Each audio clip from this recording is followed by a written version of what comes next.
প্রিয় শিক্ষার্থী বন্ধুরা, আসসালামু আলাইকুম। কেমন আছো তোমরা? আশা করি ভালো।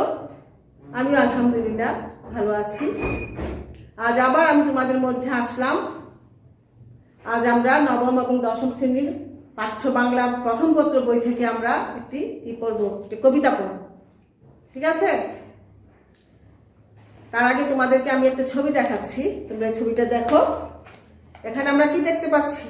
আমাদের জাতির জনক বঙ্গবন্ধুকে দেখতে পাচ্ছি। তিনি কি করেছিলেন এবং এখানে আমি দেখতে পাচ্ছি কিছু মুক্তিযোদ্ধা ওরা কি করছে? ওরা স্বাধীনতার পতাকা উড়িয়ে বিজয় উল্লাস করছে। তাহলে এখানে বিষয়বস্তু হচ্ছে যে বঙ্গবন্ধু 1971 সালের 25শে মার্চ উনি স্বাধীনতার ঘোষণা দিয়েছিলেন। আর তার ডাকে সাড়া দিয়ে আমাদের এই পাগল যুদ্ধ, আমাদের এই স্বাধীনতা প্রত্যাশী সমস্ত বাঙালি জাতি হয়েছিল, যুদ্ধে উদ্বুদ্ধ হয়েছিল এবং ওরা 9 মাস রক্তক্ষয়ী যুদ্ধ করে বিজয় ছিনিয়ে এনেছিল, স্বাধীনতার পতাকা ছিনিয়ে এনেছিল। এবং এরপর ওরা কি করছে? এখানে ছবিতে আমরা দেখতে পাচ্ছি যে স্বাধীন দেশে ওরা কি করছে? বিজয়ের পতাকা উড়িয়ে উল্লাস প্রকাশ করছে।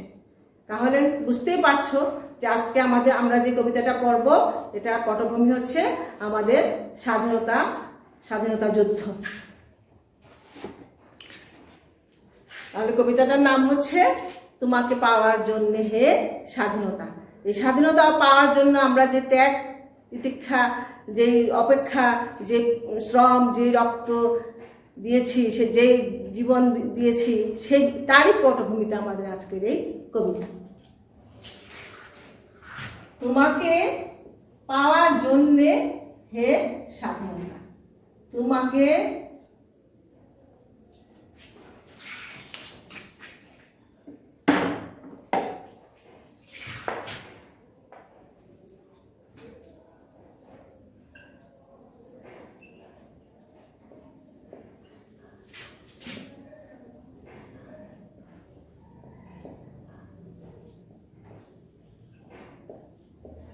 জন্যে হে স্বাধীনতা।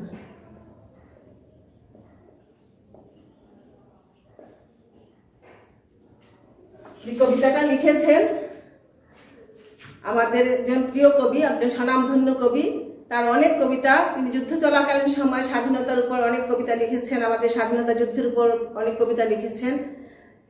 তিনি আর কেউ নন, তিনি হচ্ছেন আমাদের প্রিয় কবি শামসুর রাহমান।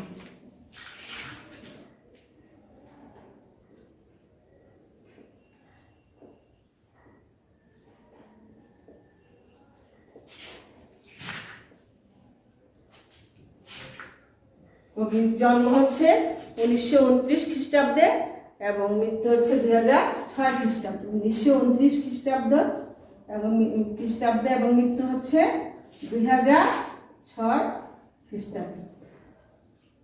কবি শামসুর রহমান আমার একজন খুব প্রিয় কবি। আশা করি তোমাদেরও অনেক ভালো লাগে তার কবিতাগুলি পড়তে। তিনি আমাদের যুদ্ধ চলাকালীন সময় তিনি আমাদের অনেকগুলি কবিতা লিখেছেন। তোমাদের পাঠ্য বইয়ের মধ্যে আরেকটি কবিতা আছে, সেটার নাম হচ্ছে স্বাধীনতা তুমি। তিনি তার কবিতায় আমরা নগর জীবনের মধ্যবিত্তের টানাপোড়েন, এই ট্রাফিক জ্যাম, নিয়ন সাইন, এই সমস্ত জিনিসগুলি আমরা দেখতে পাই।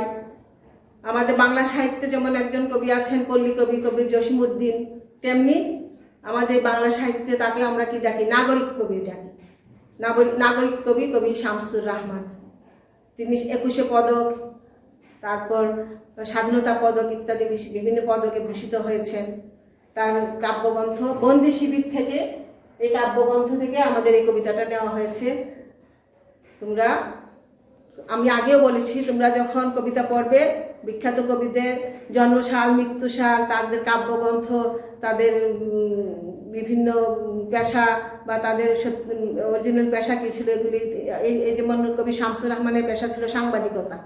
তোমরা এভাবে সমস্ত বিষয়গুলি খুঁটিনাটি পড়ে নিবা, কারণ এগুলির উপর কি আসে? অবজেক্টিভ আসে। ঠিক আছে? তাহলে কথা না বাড়িয়ে আজকে আমরা কবিতাটা পড়তে শুরু করি। তোমাকে পাওয়ার জন্যে হে স্বাধীনতা, তোমাকে পাওয়ার জন্যে হে স্বাধীনতা, তোমাকে পাওয়ার জন্যে আর কতবার ভাসতে হবে রক্তগঙ্গায়, আর কতবার দেখতে হবে খান্ডব দাহন। কবি এখানে কি বলেছেন যে স্বাধীনতা তোমাকে পাওয়ার জন্য আমরা আর কত রক্ত দিব। এই যুদ্ধের সময় উনি যুদ্ধ চলাকালীন সময় তিনি আমাদের বাঙালিদের রক্তক্ষয় দেখে তিনি বলেছিলেন যে তোমাকে পাওয়ার জন্য আমরা রক্তের নদী বইয়ে দিচ্ছি, আমাদের অগ্নিদগ্ধ হয়ে অগ্নিকাণ্ডে আমরা আর কত অগ্নিকাণ্ড দেখবো, আর কত রক্ত দেখবো। তুমি কবে আসবে স্বাধীনতা? তুমি আসবে বলে হে স্বাধীনতা, সকিনা বিবির কপাল ভাঙল, সিথির সিঁদুর মুছে গেল হরিদাসীর। এখানে কবি প্রতীক অর্থে বলেছেন সকিনা বিবি যে তার যুদ্ধে তার সংসার, তার সম্ভ্রম গেছে, সম্বল গেছে, স্বামীর সমস্ত কিছু সে হারিয়েছে। হরিদাসী, সেও তার হরিদাসীর সিথির সিঁদুর মুছে গেল হরিদাসীর। কথাটার অর্থ হচ্ছে যে হরিদাসীরও কি হয়েছে, স্বামী মারা গেছে। সনাতন ধর্মের মেয়েদের যখন স্বামী মারা যায় তখন তারা কি করে, সিথির সিঁদুর মুছে ফেলে।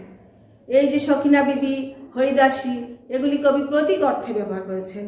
এরকম অসংখ্য হরিদাসী, অসংখ্য সখিনা বিবি কি করেছে, যুদ্ধে তাদের এই ত্যাগগুলি স্বীকার করেছে। তুমি আসবি বলে হে স্বাধীনতা, শহরের বুকে জলপাই রঙের ট্যাঙ্ক গেল দানবের মতো চিৎকার করতে করতে। এখানে কবি 25 মার্চ রাতের কথা বলছেন। আমাদের স্বাধীনতা যুদ্ধের প্রারম্ভে কি হয়েছিল, 25 মার্চ রাতে অতর্কিতে পাক হানাদার বাহিনী ঢাকার বুকে আক্রমণ চালিয়েছিল। রাতের আধারের শহরের বুকে ট্যাঙ্ক নামিয়েছিল এবং ট্যাঙ্ক যখন নামিয়েছিল তখন ট্যাঙ্কের যে গড়গড় শব্দ, ওইগুলি দানবীয় কাণ্ড, বিভৎস ভয়ঙ্করভাবে ওরা আক্রমণ চালিয়েছিল। এবং গড়গড় শব্দ করে যেভাবে এই ট্যাঙ্ক এসেছিল, কবি সেটাকে দানবের সাথে, সেই আক্রমণকে কবি দানবের সাথে, দানবীয় কাণ্ডের সাথে তুলনা করেছেন। তুমি আসবি বলে হে স্বাধীনতা, ছাত্রাবাস বস্তি উজাড় হলো, রিকুয়েললেস রাইফেল আর মেশিন গান খই ফুটানো যত্রতত্র। তুমি আসবে বলে ছাই হলো গ্রামের পর গ্রাম। ওরা কি করেছিল, ওরা শুধু শহরে এভাবে আক্রমণ চালিয়ে ওরা ক্ষান্ত হয় নাই, ওরা ছাত্রাবাসে গিয়েছিল, নির্বিচারে ছাত্রদেরকে মেরেছিল। ওরা ভেবেছিল যে ছাত্ররা হচ্ছে ভবিষ্যৎ, এই প্রজন্ম, আগে এই প্রজন্মকে আগে শেষ করে দিই। তারপর যেখানে গরিব লোকেরা বাস করে সেই বস্তিতে ওরা গিয়ে নির্বিচারে কি করেছিল, রিকুয়েললেস রাইফেল আর মেশিন গান থেকে যেভাবে খই যেভাবে খোলার মধ্যে ফুটে ঠিক সেভাবে তারা যেখানে সেখানে কি করেছিল, যেভাবে সেভাবে যত্রতত্র ওরা গুলি ছুঁড়েছিল, আক্রমণ চালিয়েছিল। গ্রামে গিয়ে তারা আগুন লাগিয়ে দিয়েছিল। মানে যা বলা যায় নারকীয় কাণ্ড ওরা করেছিল। এবং এইটাকেই কবি বলছেন যে ছাই হলো গ্রামের পর গ্রামের পর গ্রাম ওরা কি করেছিল, আগুন দিয়ে পুড়িয়ে দিয়েছিল। এরপর দেখো এই লাইনটা আরো কষ্টের একটা লাইন। তুমি আসবি বলে বিধ্বস্ত পাড়ায় প্রভুর বাস্তবিটার ভগ্নস্তূপে দাঁড়িয়ে একটানা আর্তনাদ করলো একটা কুকুর। ওরা যখন গ্রামে আগুন লাগিয়ে দিল, প্রভুর বাস্তবিটাটা পুড়ে ছাই হয়ে গেছে। যে কুকুরটা ছিল সে হয়তো বেঁচে গেছে, সেও কি করছিল, এই বাস্তবিটার এই ভগ্নস্তূপে দাঁড়িয়ে সে কি করছিল, তার প্রাকৃতিক ভাষায় সে আর্তনাদ করে প্রতিবাদ জানাচ্ছিল। এটাও কবি লিখেছেন। এরপর আমি যে লাইনটা পড়বো, এটা আমাদের মানে এত কষ্টের একটা লাইন এবং এটা একটা বাস্তব লাইন। তুমি আসবি বলে হে স্বাধীনতা, অবুঝ শিশু হামাগুড়ি দিল পিতামাতার লাশের উপর। যে এরকম ঘটনা ঘটেছে, ওরা আগুন লাগিয়ে দিয়েছে, সবাই মা বাবা মরে পুড়ে গেছে, আর দৈবক্রমে শিশুটা বেঁচে গেছে, একটা অবুঝ শিশু হয়তো বেঁচে গেছে। সে তখন সে জানে না তার মা বাবা যে মারা গেছে, সে তার মা বাবাকে ডাকছে। কিন্তু এটা যে কত কষ্টের এবং এটা বাস্তব, এটা যুদ্ধের, আমরা এখানে যুদ্ধের সচিত্র চিত্র দেখতে পাচ্ছি, একদম বাস্তব চিত্র দেখতে পাচ্ছি। এরকম হয়েছে আবার আগুন লাগিয়ে দিয়েছে রাতের বেলা, মা বাবা দৌড়ে পালিয়ে গেছে, বের হয়ে চলে গেছে হয়তো বা, কিন্তু বালিশটা টান দিয়ে বাচ্চাটা ঘুমে টান দিয়ে একটা বালিশ নিয়ে ওরা চলে গেছে, কুল বালিশটা নিয়ে অনেক দূর 3-4 মাইল যাওয়ার পরেও হয়তো দেখেছে আরে ওরা তো বাচ্চাটা আনে নাই, বালিশ এনেছে, কিন্তু ফিরে যাবে সে উপায়ও তাদের ছিল না। এগুলি হচ্ছে আমাদের যুদ্ধের করুণ ঘটনা, বাস্তব ঘটনা। এভাবে অনেক শিশু কি হয়েছে, পিতা মাতাকে হারিয়ে ওরা যুদ্ধ শিশু হয়ে গেছে। তোমাকে পাওয়ার জন্য হে স্বাধীনতা, তোমাকে পাওয়ার জন্য আর কতবার ভাসতে হবে রক্তগঙ্গায়, আর কতবার দেখতে হবে খান্ডব দাহন। কবি আবার যে বারবার, ওরা তো যুদ্ধের সময় 9টা মাস ধরে এভাবে নির্বিচারে মানুষ মেরেছিল, এবং আগুন দিয়ে জ্বালিয়ে পুড়িয়ে সব ছাই করে দিচ্ছিল। সেই দৃশ্য দেখে কবি বলছিলেন, আবার বলছেন যে তোমাকে দেখে তোমার জন্য আর কত দেখতে হবে রক্ত, আর কত রক্ত দিব, আর কত এই অগ্নিকাণ্ড দেখবো আমরা। স্বাধীনতা তোমার জন্যে থুরথুরে এক বুড়ো উদাস দাওয়ায় বসে আছে, তার চোখের নিচে অপরাহ্নের দুর্বল আলোর ঝিলিক, বাতাসে নড়ছে চুল।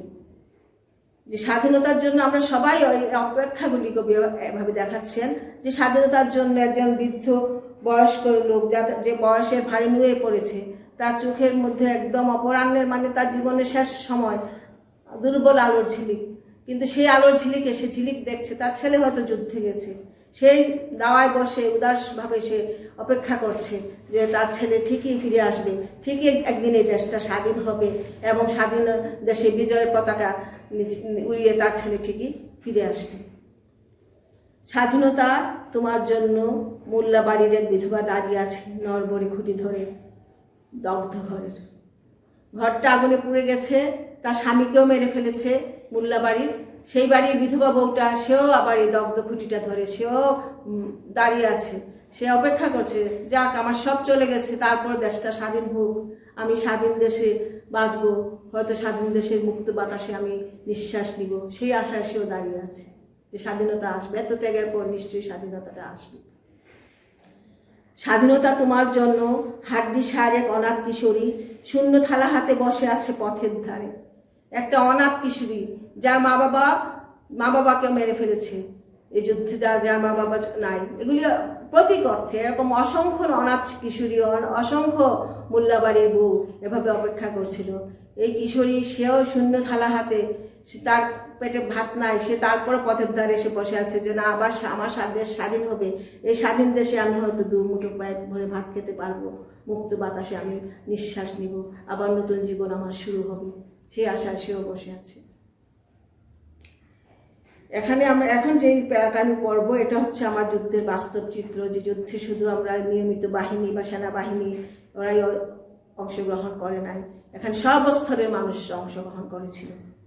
তোমার জন্যে সগির আলী শাহবাজপুরের সেই জোয়ান কৃষক, কেষ্ট দাস জেলে পাড়ার সবচেয়ে সাহসী লোকটা, মতলব মিয়া মেঘনা নদীর দক্ষ মাঝি, গাজী বলে যে নৌকা চালায় উদ্দাম ঝড়ে, রুস্তম শেখ ঢাকার রিক্সাওয়ালা, যার ফুসফুস এখন পোকার দখলে। এই যে সগির আলী কৃষক, কেষ্ট দাস জেলে, মতলব মিয়া মাঝি, রুস্তম শেখ রিক্সাওয়ালা, ওরা সবাই যুদ্ধে গিয়েছিল। এবং ওরা যে রুস্তম শেখ, সে যে যার ফুসফুস এখন পোকার দখলে, কথাটা বলতে কবি বুঝিয়েছেন যে যুদ্ধে গিয়ে রুস্তম শেখ মারা গেছে, তার ফুসফুস এখন পোকার দখলে, মানে সে মারাই গিয়েছে, তাকে সেই অর্থে কবি এই কথাটা ব্যবহার করেছেন। তারা সবাই কিন্তু কি করছে, বাকিরা সবাই যুদ্ধে গিয়েছিল, ওরা ফিরে এসেছে, যারা ফিরে আসে নাই, ওরা আবার কখনো কখনো যে কোনো জায়গায় যুদ্ধ করছে এবং ওরা কি করছে, ওরা স্বাধীনতার অপেক্ষা করছে যে এই দিনটা আবার আমরা যুদ্ধে গিয়েছি, ওরা যুদ্ধে গিয়েছে।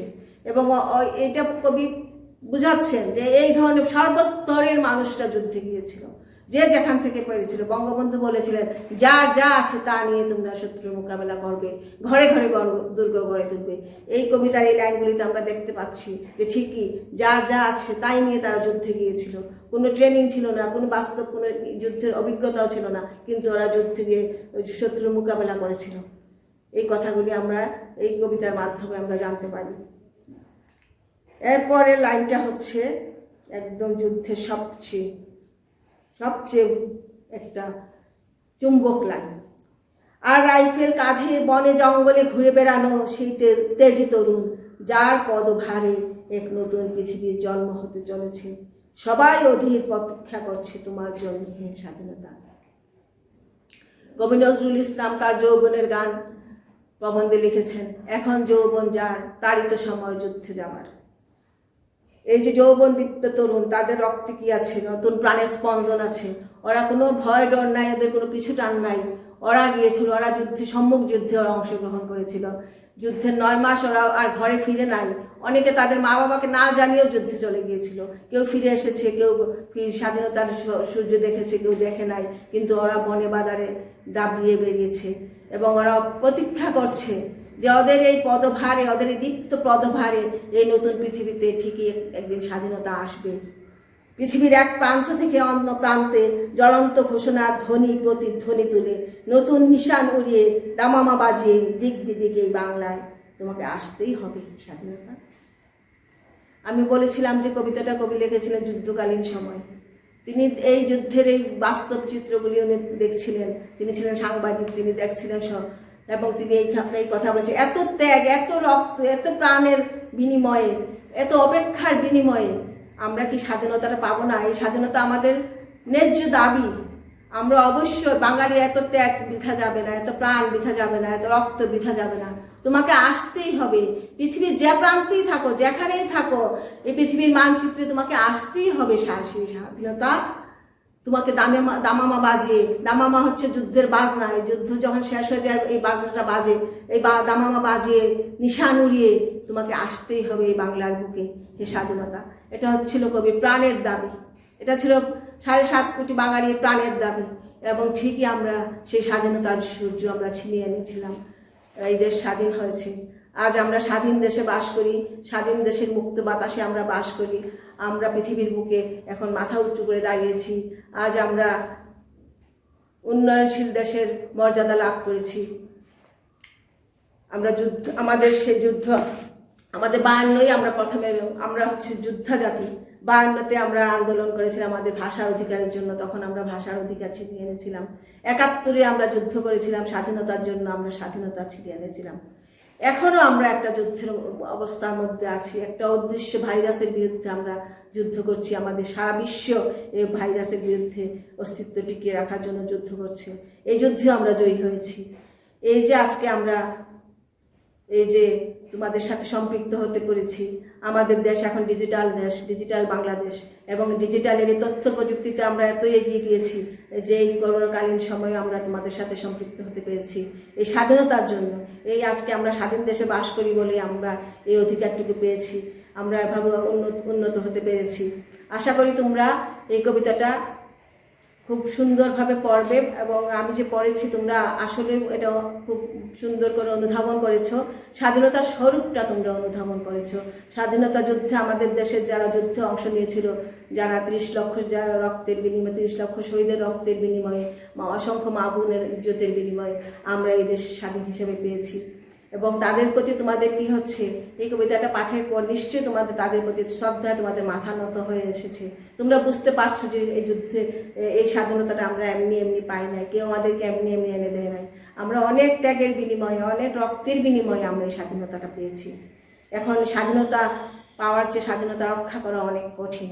এখন এই দেশ গড়ার কাজ, এই স্বাধীনতা রক্ষা করার দায়িত্ব তোমাদের, তোমরা ভবিষ্যৎ প্রজন্ম। তোমরা যেদিন এই দেশকে পৃথিবীর বুকে আরও মর্যাদার জায়গায় নিয়ে যাবা, সত্যিকারের বঙ্গবন্ধুর স্বপ্নে সোনার বাংলা তোমরা তৈরি করবা, তখনই যারা যুদ্ধে শহীদ হয়েছে তাদের ঋণ আমরা কিছুটা হলেও শোধ করতে পারবো, তাদের প্রতি আমার সত্যিকারের শ্রদ্ধা দেখানো হবে। আশা করি তোমরা সবাই কবিতার মর্ম উপলব্ধি করবে, এবং কবিতাটা পাঠে তোমাদের ভিতরে দেশপ্রেম জাগ্রত হয়েছে, এবং তোমরা প্রতিজ্ঞা নিচ্ছ যে তোমরা সত্যিকারের সোনার বাংলা, এই দেশ এখন তোমরা গড়বা, এই দেশ গড়ার দায়িত্ব হচ্ছে তোমাদের। ঠিক আছে? এখন আমি কবিতাটার কিছু শব্দ আছে, কিছু শব্দ যেগুলি একটু নতুন শব্দ, এই শব্দগুলি আমি অর্থ লিখে দিচ্ছি, তারপর তোমাদের বাড়ির কাজ দেব।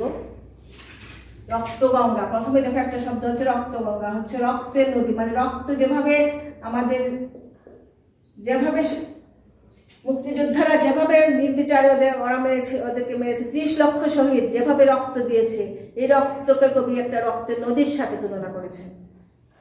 খান্ডব দাহ হচ্ছে অগ্নিকাণ্ড, এমনিতে শব্দটা অগ্নিকাণ্ড হিসাবে ব্যবহৃত হয়েছে, কিন্তু খান্ডব দাহ, খান্ডব শব্দটার কিন্তু আলাদা একটা অর্থ আছে। খান্ডব হচ্ছে রামায়ণ মহাভারতে বর্ণিত একটা বনের নাম। এই বনে অর্জুন কি করেছিল, আগুন লাগিয়ে দিয়েছিল অগ্নিদেবকে খুশি করার জন্য, এবং সেই আগুনে সমস্ত বন একদম ছাড়খাড় হয়ে গিয়েছিল। অগ্নিদেব বনের সমস্ত কিছু হ্রাস করেছিল। কবি সেই খান্ডব দাহনকে, আমাদের পাঞ্জাবিরা যেভাবে আমাদের দেশে অগ্নিকাণ্ড করেছিল, সেই খান্ডব দাহনকে, এই খান্ডব দাহনকে কবি আমাদের অগ্নিকাণ্ডের সাথে তুলনা করেছেন প্রতীক অর্থে। এই অগ্নিকাণ্ডকে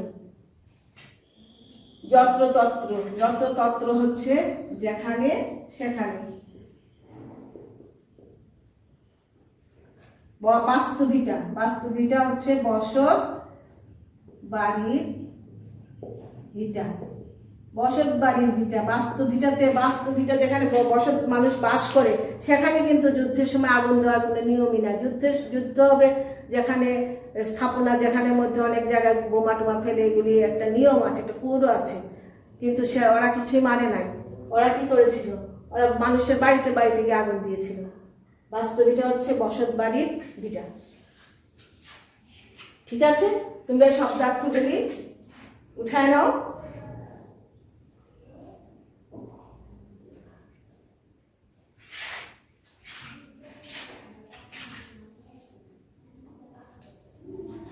আমি এখন তোমাদেরকে বাড়ির কাজ দিচ্ছি।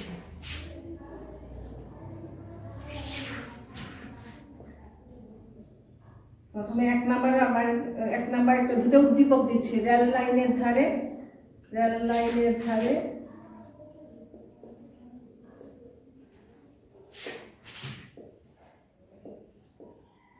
মেঠো পথটার পাশে দাঁড়িয়ে এক বৃদ্ধা বয়সী নারী এখনো রয়েছে হাত বাড়িয়ে। এক বৃদ্ধা বয়সী নারী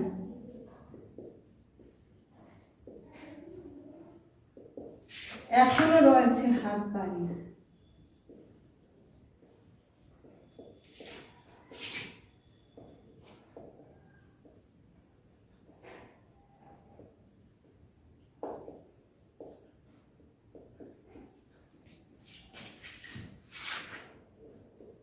দুই নম্বর উদ্দীপক হচ্ছে এক সাগর রক্তের বিনিময়ে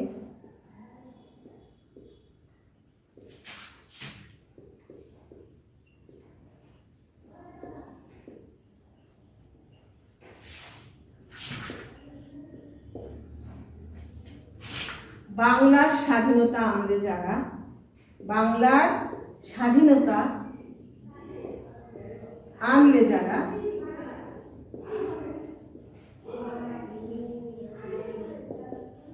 আমরা তোমাদের ভুলব না।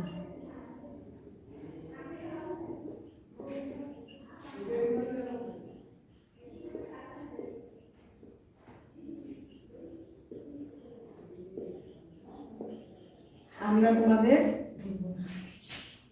দুটো উদ্দীপক তোমরা খাতা উঠে নাও, কারণ আমি যখন প্রশ্ন লিখবো তখন কিন্তু আবার মুছে ফেলতে হবে।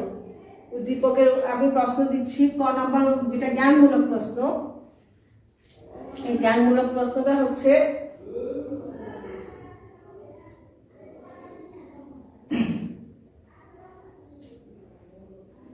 স্বাধীনতার জন্য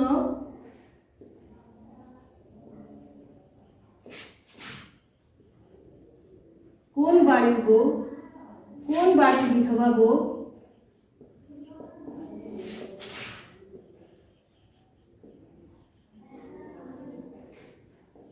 খুঁটির ধরে দাঁড়িয়ে আছে?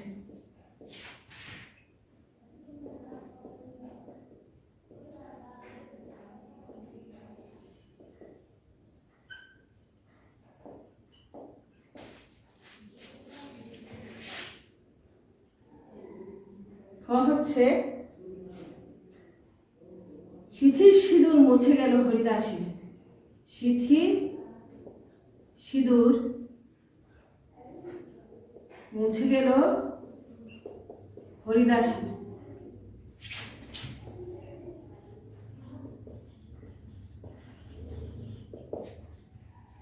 ব্যাখ্যা করো।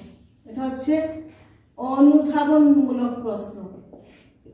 এখানে যে হরিদাসীর সিথির সিঁদুর মরে গেল, মুছে গেল, অর্থাৎ হরিদাসীর স্বামী মারা গেছে। তারপর ব্যাখ্যাটা আসবে যে হিন্দু সনাতন ধর্মের মহিলাদের যখন স্বামী মারা যায় তখন তাদের কি হয়, সিথির সিঁদুর মুছে ফেলতে হয়। এখানে কবি যুদ্ধে হরিদাসীর স্বামী মারা গিয়েছে, শহীদ হয়েছে, এবং সেই অর্থে কবি কথাটা বলেছেন যে সিথির সিঁদুর মুছে গেল হরিদাসীর, অর্থাৎ হরিদাসীর স্বামী যুদ্ধে শহীদ হয়েছে।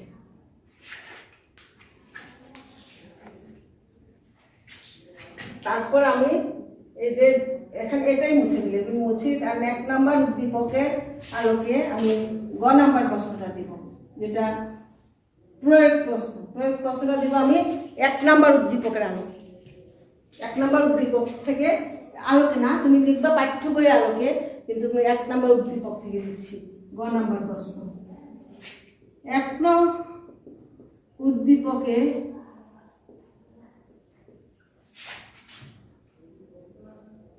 বৃদ্ধার অপেক্ষার সাথে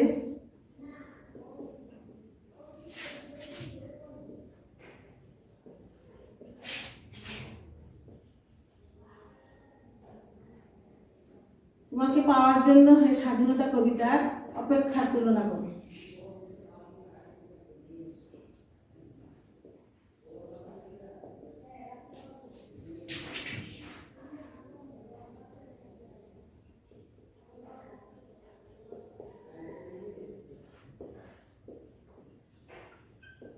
কবিতার কাদের অপেক্ষায় মিল পাওয়া যায়?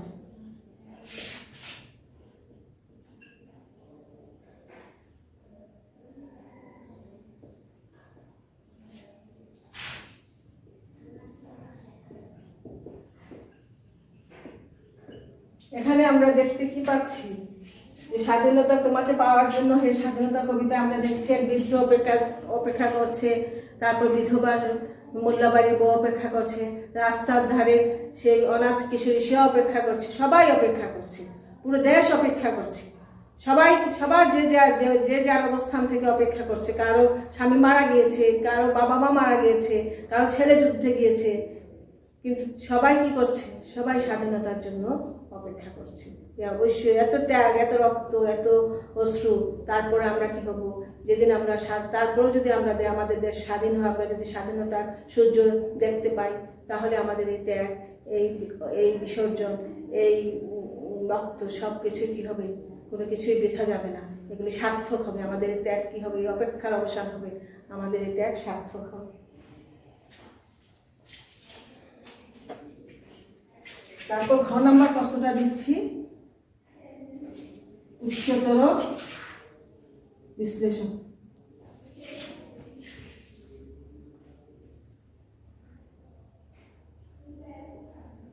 যে 2 নং উদ্দীপকের 2 নং উদ্দীপক এভাবে লিখো যে চেতনাগত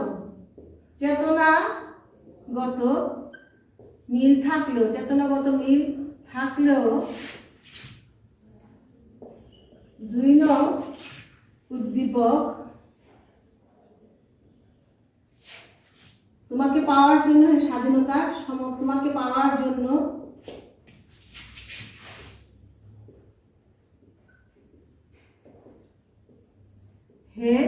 স্বাধীনতা কবিতার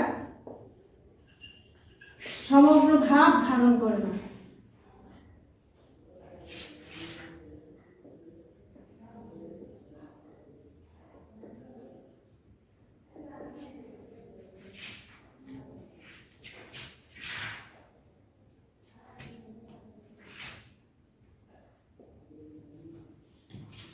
ব্যাখ্যা করো, তোমার মতামত বা ব্যাখ্যা করো,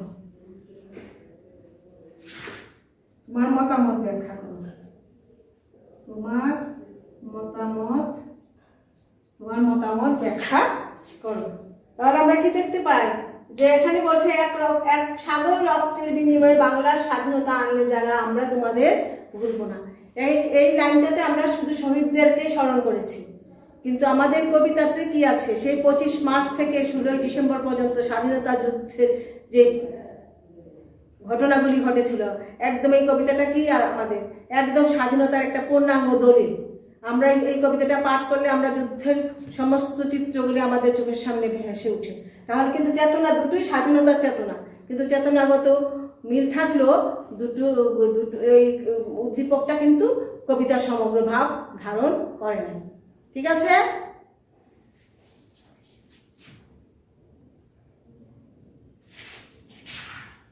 উঠিয়ে নিয়েছো, আশা করি তোমরা সবাই উঠিয়ে নিয়েছো। এখানে আরো দেখো, এখানে আরও কিছু আছে তোমাদের। এই এই লাইনগুলি থেকে তোমরা খুব ভালো করে দেখবে। এই যে পাশে ক্যাস্টর যে কে, সগির আলী কি, শাহবাজপুরের জুয়ান কৃষক কে, জেলেপাড়ার সাহসী যোদ্ধা সাহসী মাঝিকে, মেঘনা নদীর দক্ষ মাঝিকে, জেলেপাড়ার সাহসী লোকটাকে, তারপর দক্ষ মাঝিকে, গাজি গাজি বলে কে নৌকা চালায়, উদ্দাম ঝড়ে কে, এভাবে অবজেক্টিভ বা রিক্সা, ঢাকার রাস্তায় কে রিক্সা চালায়, কার ফুসফুস এখন মুখার দখলে, এইভাবে অনেক জ্ঞানমূলক প্রশ্ন আসবে, অবজেক্টিভ আসবে।